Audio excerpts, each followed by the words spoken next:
pretty quick tip, but another one of these headlines that caught my eye on used car operations. And one of the things that just here, I need to be somebody, please tell me I'm wrong. And then, and I'm going to pull this up on Facebook too, because I want to see if anybody comments on this video.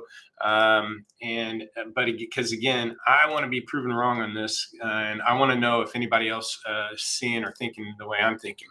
So headline today, auto remarketing lane watches. Prices keep rising where more vehicles might be available. So the thing I highlighted says the trend of increasing values continue for the 9th consecutive week, with all segments reporting gains this week, Black Book said in their newest report. All right, so we all know wholesale is running high, and we know that the vehicles are selling for a ton of money, right? And so we happen to see cars running at a high volume, but one of the other things that I've seen is also looking as of October 15th, Friday, October 15th, 13-month rolling used car vehicle SAR. Total used car vehicle sales were down 13% year over year in September.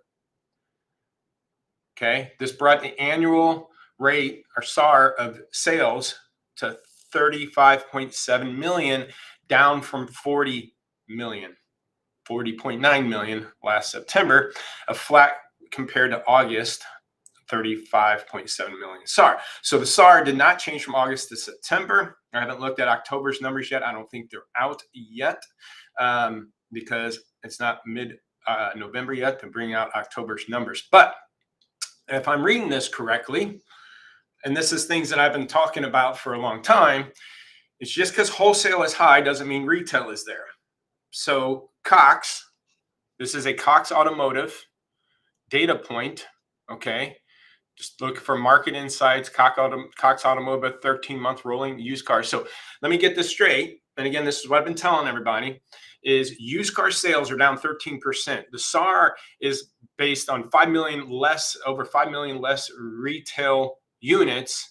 But then let's go back to the headline that we see today, an auto remarketing, that wholesale is record high. And then let me go to the very last sentence, and this goes to the title of my video. Recycling used cars wholesale is causing a false positive. The last sentence of the auto remarketing article today was, while manufacturer auction lanes have seemed to dwindle over the last few months with fewer lease returns and repossessions, dealer lanes have thrived consistently high volume across the country. So that's point to their headline, is the fact that as prices are higher, where can you find where there might be able to find more vehicles? Well, that's at the dealers' lanes. Well, if the dealers aren't selling more used cars, they're just taking them to wholesale and recycling them to each other out of the fear of people missing out on cars.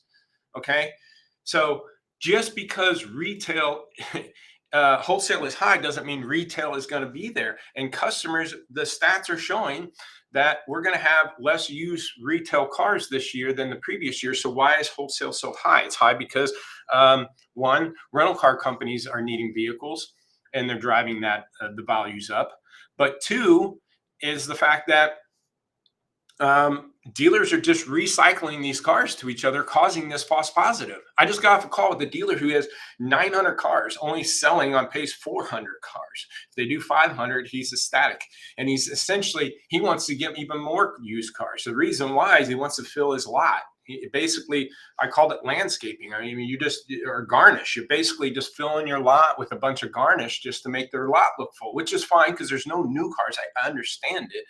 But the fact that 25% of your cars are aged, and we're running into a slower November, slower December with inflation, with higher gas prices, lack of grocery stores, higher dollars customers are paying for everything across the board, and we're going to assume that people are going to be there to buy this stuff. This makes no sense. And basically, all dealers are doing is, this guy's living out of fear. That has 900 cars. He's going to continue to keep buying cars, even though he's not selling that many cars, just to keep landscaping going, essentially. He's going to have a bunch, I call it retaining walls. He's going to, in about 6 months, he's going to have a bunch of vehicles out there. All they're doing is to make their lot look pretty. It's garnish. And the retail sales aren't there. So it's dealers. It's just the guy that has an empty lane or empty lot is running to the auction, buying other cars from other dealers, paying stupid money for it. So then he can have some on his lot, and then he's not selling something. He'll recycle them to the next guy and to the next guy and to the next guy. In the meantime, the rental car companies are going to be there buying cars and don't care what they pay for them because they'll rent them out for triple the money, right? And they're making a ton of money. Think about this, rental car companies. My wife's car has been in the shop 2 months. This is going to be costing an arm and a leg for the insurance company because there's parts holds, right? So think about that. If travel goes down, if people are traveling less, the rental car companies don't need the travelers to come rent their cars. I got stuck with the car that my wife hates for 2.5 months because her car's in the shop because of parts holds. So they got somebody renting a car for 2 months, right? And that's going to happen across the board. And we're going into winter months where more cars are going to be wrecked. So anyways, the rental car companies are going to be there buying these cars, eating them up. In the meantime, all we're doing is recycling cars to each other and causing this chaotic market, which I was just on a call yesterday. The dealer told me he can't sell a car right now unless it's one of the cheapest price stuff right now. It's slowing down in his market. He's in the Carolinas. Okay. It's slowing down and he has to be aggressively priced, but he's afraid because he can't replace them. And we're just caught. It seems like I say we as dealers, because I deal with dealers all the time and changing prices, and we're causing this problem ourselves. We're just recycling cars. It'd be like the grocery store that have the abundance of food, so they're wholesaling to other grocery stores that don't have it, and then those grocery stores don't sell it, so then they're going to have to get rid of it to the other to the next dealer. So again, let me repeat these headlines. Wholesale high. Okay, surprise, surprise. Where can you find more vehicles? Last sentence says, while manufacturer auction lanes have seen to dwindle over the past few months, which puts a sense of urgency to us, right? We're at the lane, and Ford or Chrysler, BMW or Mercedes, they don't have any cars coming through the lane. There's no lease returns. So we're like, oh shit, there's no cars. So we got to go buy them from the dealer. So so what they said in the last sentence, dealers' lanes have thrived consistently. Next headline, October 15th, used vehicle sales were down 13% year over year in September, brought the seasonal adjustment rate of sales at 35.7 million, down from 40.9 million. So let's just round those up. 36 million from 41 million. There's 11, 12%, 13% decrease in used cars going to be sold this year, possibly. So where are these cars going that everybody's paying top money for, right? So I wish I was.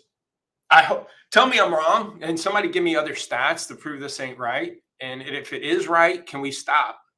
Right? Carry what you sell what you carry. Quit going to the lane overpaying for shit. Buy from private sellers. Work your service lane. Work your customers. Now I'm going to save this tip for tomorrow. But work your service lane and quit doing this to each other. You guys are causing fear, and everybody, and it's just not there, man. So I hope this tip was helpful. Hope people listen to this and get this out. Share it if you can, because if you share it, everybody stops doing this stuff, right? And it's just frustrating. It really is. I don't know what else we can do to help dealers kind of. Again, I pray that I'm wrong. I'm hoping that somehow the economy and something happens to make this thing boom in November and December and January, unlike any other years before, because those are slower years. I just hope that something happens to make me wrong, because I don't want to seem like a doom and gloom. But all you have to do.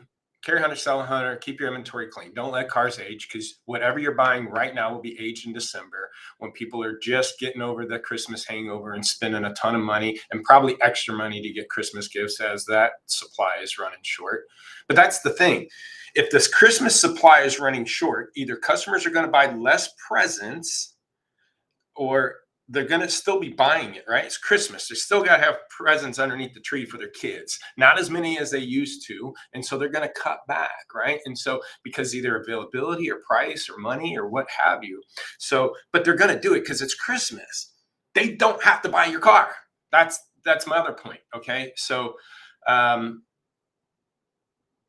just watch it. Yeah, if there's going to be a shortage of new cars and we've got to overstock new to make up the difference, well, that means new car buyers are going to stumble over and buy used cars, and they haven't yet. All right, I'm going to wrap it up there. Please just share this so everybody can maybe get the word out that this is a possibility. Plus, get the word out to prove what I just said was wrong, and maybe I'm looking at these numbers backwards or something. I don't know.